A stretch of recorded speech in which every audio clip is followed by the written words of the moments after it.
In this video, I'm going to tell you how to add animation on a number counter in Elementor. Right now, as you can see, I'm editing a web page of my website using Elementor, and here we are going to create a new section. And for creating a new section, you can click on the plus icon in the middle of the screen and then select the layout.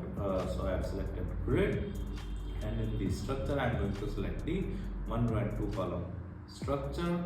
Okay, now I'm going to add a counter in the first column, and for adding a counter widget we need to click on the plus icon in the black header line on the top, and then simply search for counter widget in the left side toolbar, and then simply drag and drop this counter widget into the first column. Okay, now we are going to add animation to this counter, and for adding the animation you can again move your cursor over the counter and you will see a pen icon in the top right corner.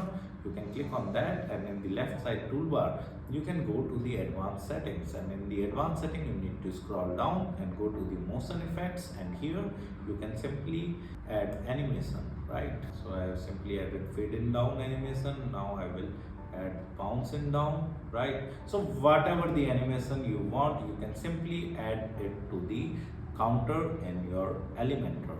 Apart from that, if you want to learn more about Elementor, I have mentioned my blog link in video description. You can simply visit my blog and read articles related to Elementor with video tutorials.